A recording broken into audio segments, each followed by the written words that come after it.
Inside Metropolitan Correctional Center, New York.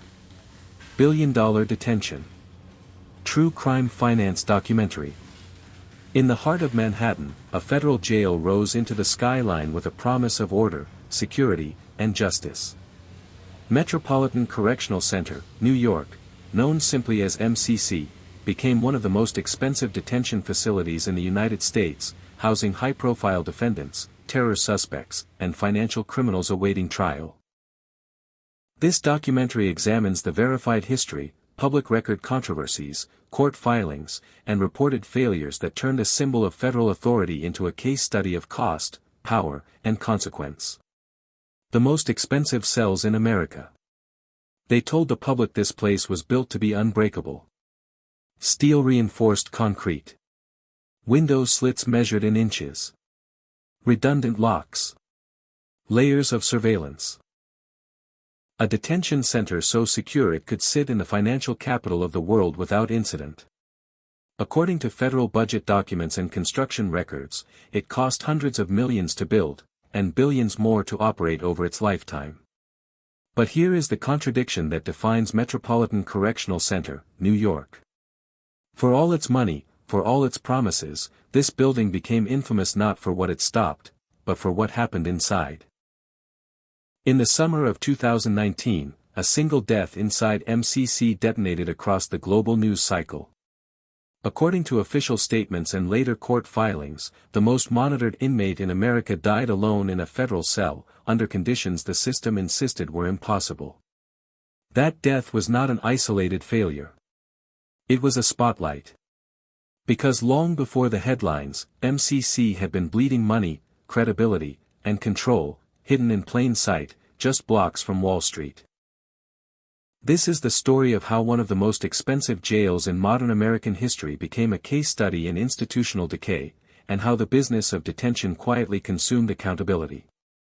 MCC New York stands at 150 Park Row, wedged between courthouses and office towers. From the outside, it doesn't look like a jail. That was intentional. When the Bureau of Prisons opened the facility in 1975, internal planning documents emphasized discretion. No guard towers. No visible razor wire. The design relied on invisibility and verticality, detention rising upward rather than spreading outward. Officials called it urban correctional architecture. Critics called it a concrete vault. From its earliest years, MCC was different. It wasn't meant for long sentences. This was a holding facility, pre-trial detainees, federal defendants, witnesses under protection. People presumed innocent. People with money. People with lawyers. According to Bureau of Prisons data, the per inmate cost at MCC has consistently ranked among the highest in the federal system. Staffing costs in Manhattan were higher. Maintenance costs were higher. Security modifications for high-profile inmates multiplied expenses further. Every square foot came with a premium. Yet those costs were sold to taxpayers as the price of safety. Inside, the architecture tells another story. Cells stack vertically in narrow tiers. The windows are frosted and angled so inmates cannot see the street. Lights never fully go dark. Sound travels strangely, metal echoes, muffled footsteps, doors that slam like gunshots in the night. Former detainees, speaking in court filings and sworn statements, described a facility that felt less like a jail and more like a pressure chamber. No outdoor yard. Limited recreation. Isolation that blurred days into weeks. According to Bureau of Prisons policy, these conditions were justified by security concerns. MCC housed individuals accused of terrorism, organized crime, espionage, and large-scale financial fraud. The logic was simple: higher risk demanded tighter control. But control costs money. And over time, that cost ballooned. By the 2000s, federal audits began flagging MCC for chronic understaffing. According to government reports, vacant correctional officer positions went unfilled for years. Overtime became routine. Guards worked double shifts. fatigue crept in. The solution was always financial. More contracts. More emergency funding. More stopgap measures. The Bureau of Prisons requested increased appropriations to keep MCC operational. Congress approved them. Still, problems multiplied. Then came the blackouts. In January 2019, MCC lost power during a freezing cold spell. According to news reports and court filings, inmates were left without heat or electricity for days. Temperatures inside cells reportedly dropped to near freezing. The Bureau of Prisons later acknowledged infrastructure failure. Portable generators were brought in. Emergency repairs were authorized. The cost ran into millions. But the damage, to credibility, to morale, was irreversible. Defense attorneys filed motions citing unconstitutional conditions. Judges demanded explanations. The press descended. And behind the scenes, administrators scrambled to contain a narrative that had slipped beyond their control. What made MCC different was not just what happened there, but who was held there. Over the years, MCC detained high-profile Wall Street defendants, international arms traffickers, alleged terrorists, and powerful public figures accused of serious crimes. According to public records, housing such inmates required enhanced monitoring, additional cameras, restricted movement protocols, specialized units. Each measure added cost. Every precaution became a line item. And every failure became exponentially louder. The system insisted it was prepared. According to Bureau of Prisons manuals, inmates under suicide watch were subject to continuous monitoring. Regular checks. Mental health evaluations. Documentation. On paper, MCC was airtight. In reality, court filings would later reveal gaps, missed checks, malfunctioning cameras, exhausted staff. Not conspiracy. Not malice. Neglect. When the death occurred in August 2019, officials initially stated it was suicide. Within hours, contradictions emerged. According to reports, guards had not followed protocol. Cameras had malfunctioned. Cellmates had been reassigned. The narrative unraveled in real time. The Attorney General ordered investigations. The FBI opened inquiries. The Justice Department admitted serious irregularities.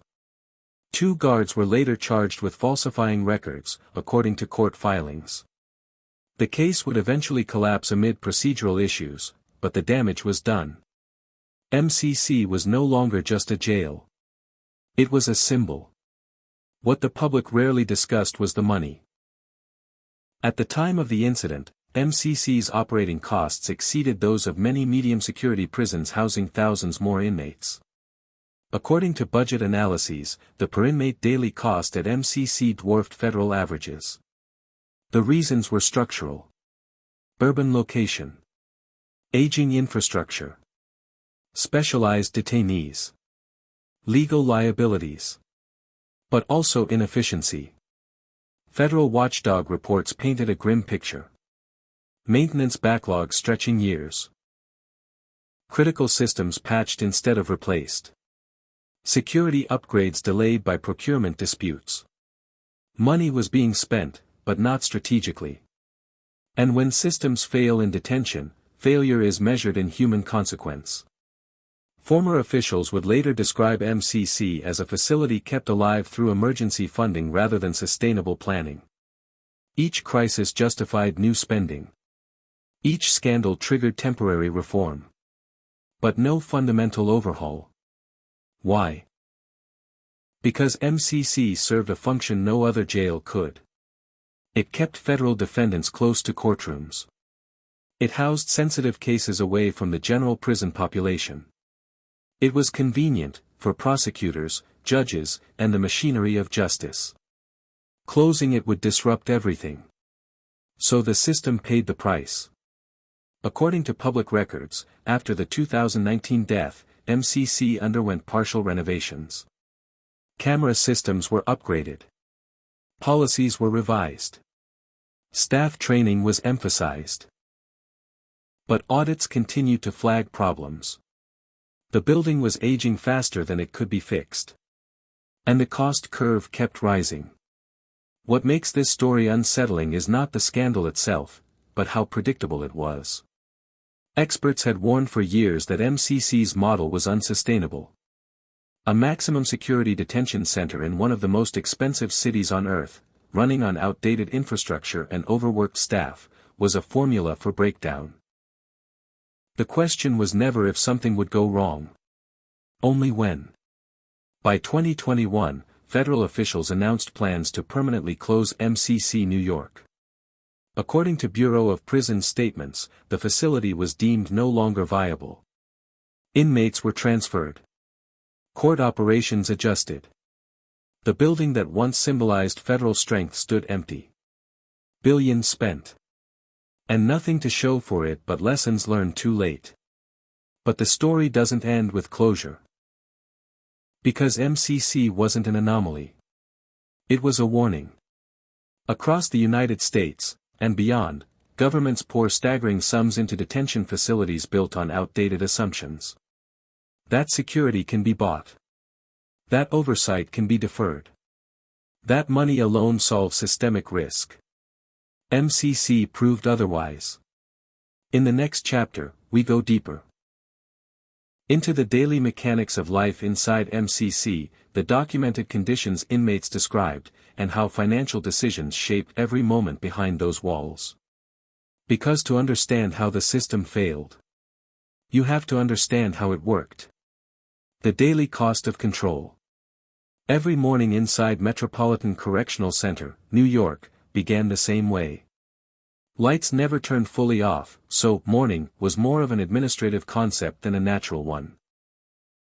According to Bureau of Prisons policy manuals and detainee testimony cited in court filings, the facility operated on constant illumination for security reasons.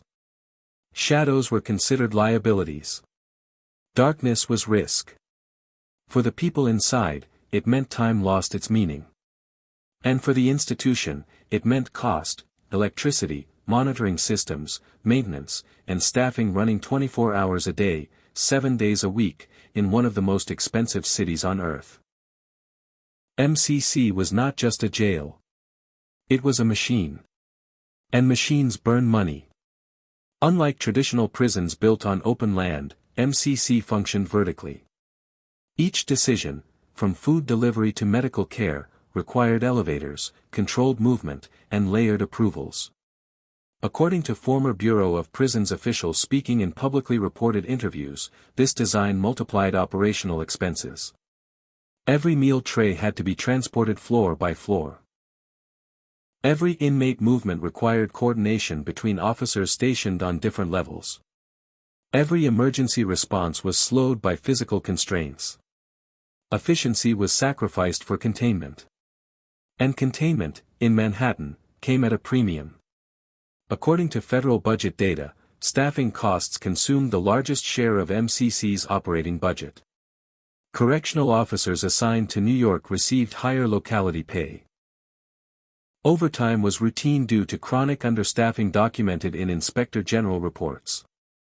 When officers worked double shifts, mistakes followed.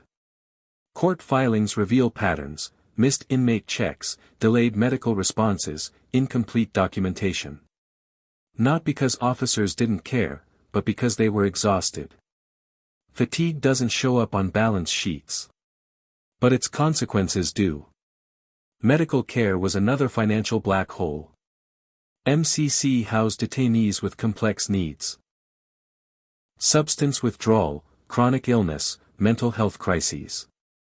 Unlike long-term prisons, pretrial facilities deal with sudden intake, people arriving directly from arrest, often unstable. According to Bureau of Prisons healthcare expenditure reports, urban detention centers like MCC spent significantly more per inmate on medical services than rural facilities. Private medical contractors billed per visit. Emergency transports to outside hospitals, common in Manhattan, came with security details, overtime, and liability exposure. Each ambulance ride became a budget event. Mental health care was especially strained. Public court records show repeated defense motions citing inadequate psychiatric treatment at MCC. Judges ordered evaluations. Psychologists were brought in. Suicide prevention protocols were revised. Each revision added cost. More staff. More training. More documentation. Yet the same complaints resurfaced. Food services, too, were expensive. Federal detention standards required nutritionally adequate meals, special diets for medical or religious reasons, and strict handling procedures. According to procurement records, contracts for food services at MCC cost significantly more per capita than comparable facilities outside major cities. Waste was unavoidable. Missed meals due to lockdowns. Spoiled deliveries delayed by traffic. Security protocols slowing distribution. In detention, nothing moves freely, not even food. Then there was infrastructure. MCC's systems were aging. Electrical wiring dated back decades. Plumbing failures were frequent. Heating systems struggled against New York winters. According to Inspector General audits, maintenance backlogs grew year after year. Repairs were deferred. Temporary fixes replaced long-term solutions. Why? Because shutting down parts of the facility for full replacement would disrupt court schedules, detainee transfers, and federal prosecutions. So the system chose patchwork. Patchwork is cheaper today. It's catastrophic tomorrow. The 2019 blackout exposed that reality. According to news reports and sworn affidavits, power failures cascaded through the building. Backup systems failed. Cells lost heat. Inmates were left in near-freezing conditions. Emergency generators were deployed at enormous cost. But the real expense was reputational. Judges ordered inspections. Attorneys demanded explanations. The press questioned how a federal facility could fail so completely. The answer was not mystery. It was math. Security technology represented another massive expense. MCC relied on camera networks, electronic locking systems, motion sensors, and monitoring software. According to Bureau of Prisons procurement records, upgrades and maintenance contracts ran into tens of millions. But technology ages quickly. Cameras malfunctioned. Blind spots emerged. Systems designed decades earlier struggled to integrate with modern software. When failures occurred, blame shifted between contractors and administrators. Invoices still got paid. Isolation units, used for high-profile or high-risk detainees, were especially costly. According to policy manuals, inmates placed in restrictive housing required additional monitoring, more frequent checks, and enhanced documentation. Mental health staff were mandated to conduct regular assessments. Each isolated inmate cost far more than one in general population. And MCC housed many. Terrorism suspects. Organized crime defendants. Individuals accused of financial crimes involving billions of dollars. People the system could not afford to lose. Ironically, it was the people deemed most dangerous who often generated the most legal pressure. Defense attorneys filed motions challenging conditions of confinement. Judges issued orders requiring compliance. Each order triggered operational changes, and expenses. More staff assigned. More logs completed. More oversight. Justice is expensive. But injustice costs more. Financially, MCC existed in a constant state of triage. According to internal budget analyses cited in congressional hearings, funds were frequently reallocated mid-year to cover emergencies. Planned upgrades were postponed. Training budgets were cannibalized to pay overtime. It was not sustainable. Yet year after year, MCC remained open. Why? Because closing it meant admitting failure. And because the cost of alternatives, transporting detainees, securing new facilities, rebuilding court logistics, was even higher in the short term. So the system paid more to maintain a broken structure than to replace it. Inside, detainees felt the consequences. Court filings include sworn statements describing long lockdowns, delayed medical attention, and administrative indifference. Some claims were contested. Others were substantiated. What was not disputed was the atmosphere. Stress. Isolation. Uncertainty. In a pretrial facility, those pressures are magnified. People are waiting. Not serving sentences, but anticipating outcomes that could define their lives. That psychological weight is difficult to quantify. But it shapes behavior. Tensions escalated. According to publicly reported incidents, MCC experienced fights, self-harm attempts, and disciplinary lockdowns. Each incident triggered investigations, paperwork, and resource allocation. Every crisis consumed money. And every dollar spent reactively was a dollar not spent preventively. Administrators knew this. Internal communications cited in oversight reports reveal frustration. Requests for comprehensive renovation were denied or delayed. Proposals for replacement facilities stalled.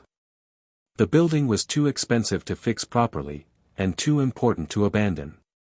A perfect institutional trap.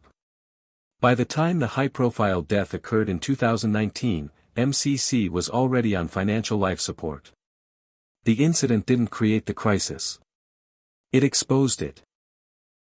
Suddenly, every budget line was scrutinized.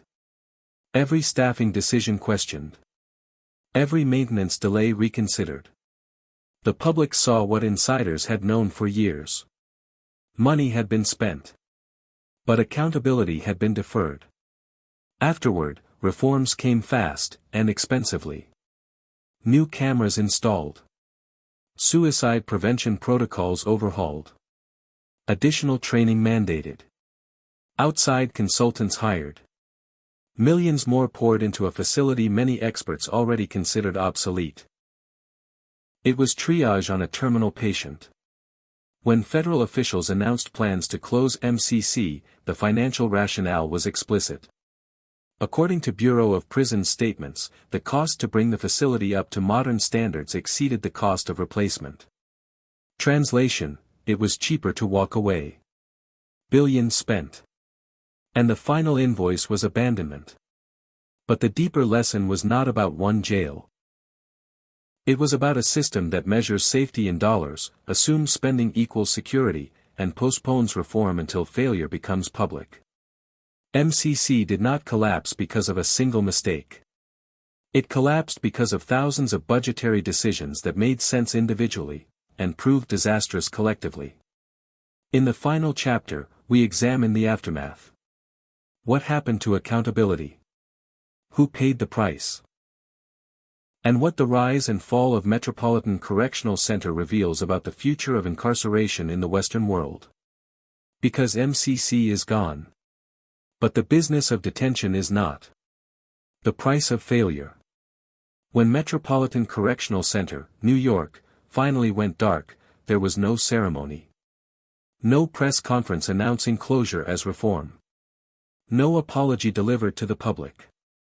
No acknowledgement proportional to the scale of the failure. According to official Bureau of Prisons statements, the language was clinical: the facility is no longer operationally viable. That sentence carried the weight of decades, and billions of dollars. But behind it sat unanswered questions that still echo far beyond Manhattan. The closure of MCC did not mean accountability arrived. Internal investigations were conducted. Inspector General reports were issued. Congressional hearings referenced the facility as a cautionary tale. According to public records, systemic failures were acknowledged in abstract terms: staffing shortages, infrastructure decay, administrative lapses. Yet no senior officials were criminally charged for the conditions that made catastrophe possible. The system investigated itself. And then it moved on. For the families of detainees who suffered inside MCC, those who endured prolonged isolation, medical neglect, or psychological trauma documented in lawsuits, the closure offered little resolution. Civil cases were filed. Some were dismissed. Others settled quietly, according to court records. Settlements, when they occur, are paid by the government. Which means the taxpayer pays again. This is the hidden loop of the prison economy. Build at enormous cost. Operate inefficiently. Fail publicly. Pay settlements. Close quietly. Then repeat elsewhere. After MCC closed, detainees were transferred to other federal facilities, many hundreds of miles away. Defense attorneys raised concerns about access to counsel. Judges adjusted schedules. Transportation budgets ballooned. The cost didn't disappear. It moved. Federal planners faced a dilemma. Manhattan still needed a detention facility. Courts still operated. Defendants still had constitutional rights to appear in person. So proposals emerged. Renovate another building. Construct a new facility. Lease space. Each option carried staggering price tags. According to public budget estimates cited in news reports, replacing MCC could cost billions, again. The lesson had not been learned. What MCC revealed was not just mismanagement, but a structural problem baked into modern incarceration. Western justice systems increasingly rely on detention as a default. Pre-trial detention. Administrative detention. Preventive detention. Each expansion increases cost. Each cost increase demands justification. And justification often comes wrapped in fear. Officials frame detention spending as protection. Protection from escape. From violence. From liability. But MCC proved that spending without reform does not guarantee safety. It guarantees complexity. And complexity is where accountability goes to die. One of the most disturbing findings from post-closure reviews was how normalized dysfunction had become. According to whistleblower statements cited in oversight reports, power outages, staffing shortages, and broken systems were treated as routine. Emergency measures became permanent solutions. Crisis was the operating model. And crisis is expensive. Financially, MCC was a perfect storm. Urban real estate costs. Unionized labor. Federal procurement inefficiencies. Aging infrastructure. Each factor alone was manageable. Together, they were unsustainable. Yet no one stopped the machine. Why? Because incarceration is politically safer than reform. Funding prisons rarely loses elections. Closing them invites scrutiny. Questioning detention policy invites accusations of being soft on crime. So budgets grow. And institutions rot quietly. MCC's most infamous moment, the death that drew global attention, became a shorthand for everything that went wrong. But focusing only on that moment misses the deeper truth. The real scandal was not a single failure. It was how many failures were tolerated before it happened. According to court filings, basic protocols were ignored. Checks were missed. Documentation was falsified. Systems failed simultaneously. Not because of conspiracy. Because of pressure. Overworked staff. Under-resourced maintenance. Leadership stretched thin. The system incentivized survival, not excellence. In the aftermath, officials promised change. New training programs. Updated policies. Enhanced oversight. But similar promises had been made before. After riots. After lawsuits. After audits. MCC closed, but its DNA lives on in facilities across the United States and Europe. Aging prisons. Overcrowded jails. Privatized services driven by contracts, not outcomes. The business of detention remains profitable. Failure is just another cost of doing business. From a financial perspective, incarceration is one of the least efficient public expenditures. According to multiple government studies, money spent on detention yields diminishing returns for public safety. Rehabilitation programs are underfunded. Mental health services remain inadequate. Yet detention budgets dominate. Why? Because detention is visible. Reform is not. MCC also exposed the moral hazard of scale. When institutions become too large, too expensive, too embedded in legal systems, they become untouchable. No single decision-maker feels responsible. Blame disperses.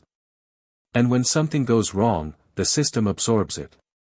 The final irony is this. Metropolitan Correctional Center was designed to control risk. Instead, it concentrated it. Financial risk. Legal risk. Human risk. And when it collapsed, the fallout spread outward, to courts, families, taxpayers, and public trust. Today, the building stands as a reminder of a question few policymakers want to answer. What happens when incarceration becomes an industry instead of a tool? MCC answered it in concrete and steel. At enormous cost. The story of MCC is not about villains or heroes. It is about systems. Systems that prioritize containment over care. Cost over accountability. Optics over outcomes. And systems, once built, resist change, no matter how much they cost. Some officials argue MCC's closure proves reform works. Others argue it proves nothing. What is undeniable is this. Billions were spent. Lives were altered. And the same structural incentives remain. The next detention center will promise better technology. Better oversight. Better outcomes. It will cost more. And unless the underlying logic changes, it will face the same fate. Because the true cost of incarceration is not measured in budgets alone. It is measured in what societies choose to tolerate behind walls they don't see. Metropolitan Correctional Center, New York, was hidden in plain sight. And when the doors finally closed, the silence was not relief. It was unresolved. This was not just a failure of a jail. It was a failure of imagination. A failure to envision justice beyond confinement. A failure paid for, again and again, by the public. And that is the real billion-dollar detention. Not the building.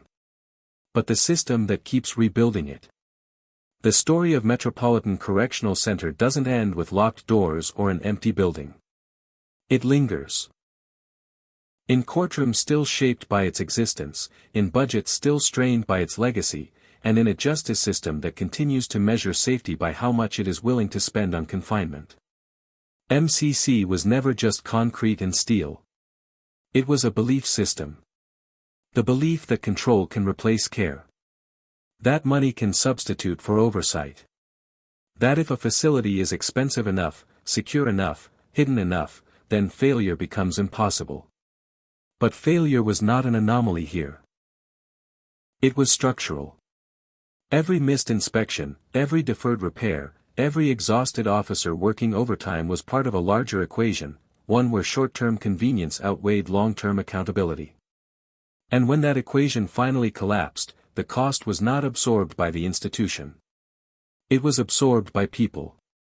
People inside the cells. People waiting for trial.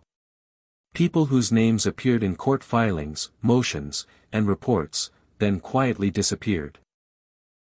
And people outside, too. Taxpayers who funded a system that could not protect those in its custody. Families who trusted that federal meant competent, safe, and monitored. A public told, again and again, that everything was under control, until it wasn't. The uncomfortable truth is this: MCC didn't fail because it lacked resources. It failed because resources were mistaken for responsibility. That same mistake is being repeated across the Western world. New prisons are proposed. Old ones are expanded. Budgets increase. Surveillance improves. Technology evolves. And yet the same questions remain unanswered. Who is watching the watchers? Who is accountable when protocols exist only on paper? And how much failure is society willing to finance before it demands something different? Because incarceration, at this scale, is no longer just a tool of justice. It is an industry, one that profits from inertia, secrecy, and fear of alternatives. An industry where closure is treated as reform, and reform is treated as optional. Metropolitan Correctional Center, New York, stands as a warning written in numbers too large to ignore and consequences too serious to forget. It tells us that the most dangerous place in a justice system is not where criminals are held. It's where accountability is detained. And until that changes, the price of failure will keep rising, quietly, predictably, and always after it's too late. Thank you for watching.